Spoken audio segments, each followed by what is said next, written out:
Alhamdulillah hari ini untuk kedua kalinya kami mendapatkan salinan resmi ya dari berkas yang pernah dipakai.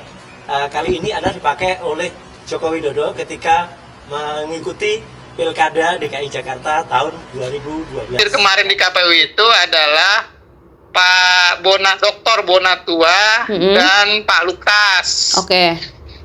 Ya, mereka sebagai pemohon informasi. Nah, karena pemohon informasi, prosedurnya sudah sesuai. Ya, kemarin kami PPID ya, sebenarnya PPID kami yang memberikan itu dokumen yang dibutuhkan. Oke, berarti pemohonnya ada 2 ya, Pak? Yang kami kalau di DKI ada 4 pemohon, tapi baru 2 yang kemarin itu. Kalau Roy Suryo kalau nggak salah dia atas nama tim penegak keadilan ya, Pak ya? Lupa saya. Ya itu kan masih berproses.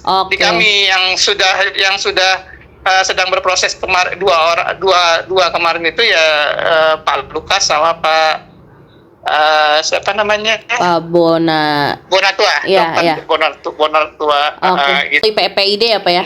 Nah, terkait alasan memberikan tuh apa, Pak? Apakah karena undang-undang keterbukaan informasi itu kah? Ya, mungkin pertimbangan PPID sudah ini kalinya sudah memenuhi syarat kali ya. Mungkin bisa dikonfirmasi ke PPID lagi. Yang pasti kan kemarin itu beberapa informasi kan kita putihkan ya. Iya. Untuk menjaga kalau pertimbangan itu ke PPID aja, Mbak. Yang pasti itu udah melalui prosedur lah ya permohonan informasinya. Oke, tapi kalau respons dari KPU DKI sendiri, Pak, terkait Pak Roy ingin mengajukan uji konsekuensi terkait yang diputihkan itu seperti apa, Pak?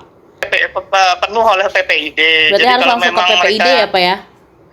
Ya, jadi kan gini, prosedur informasi itu ketika kami berikan dan mereka tidak puas apa yang kami berikan, ya mereka kan bisa mengajukan kembali atau nanti ada prosedur-prosedur ya dari PPID yang bisa ini nama mereka gitu. Oke. Ditempuh sama mereka. Oke, berarti silakan saja jika ingin mengajukan keberatan ya, Pak ya? Iya, kan yang pasti kemarin bukan Roy Suryo sebenarnya. Iya. Yang kita berikan itu, gitu kan. Tapi kalau Roy Suryo nanti diberikan terus mereka keberatan, ya silakan ditempuh jalur-jalur itu. Oke, siap. Iya. Tujuannya adalah membuat masyarakat tahu, karena ini hak publik ya, right to know. Publik itu supaya mereka mengetahui bahwa ada ijazah yang dipakai oleh seorang pejabat publik ya, sesuai dengan pasal 18 di Undang-Undang Keterbukaan Informasi Publik, dan bentuknya seperti apa. Nah, itulah makanya gunanya kita mengejar, dan ini baru 2, Mbak, yang kita dapatkan dari 8. Oh, baru 2 dari KPU DKI.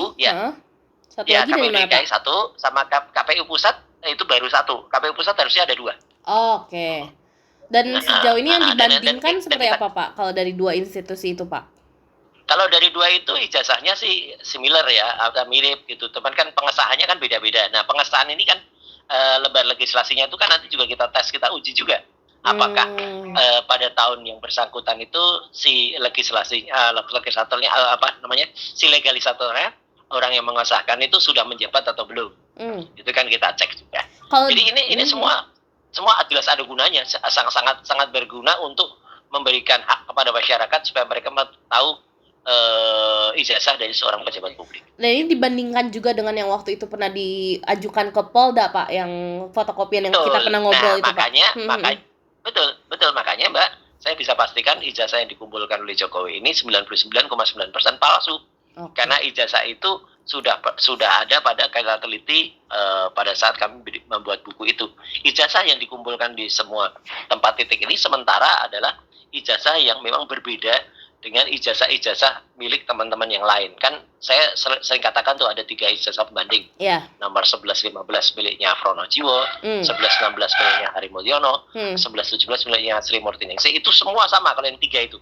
3 itu identik plus. Sama, logonya, tulisannya sama. Nah, punyanya Joko Widodo 1120 ini beda. Logonya meleset, A-nya agak geser, Z-nya terlalu turun gitu. Nah, gitu. Jadi itu yang kemudian saya sebut waktu A-nya mencotot gitu.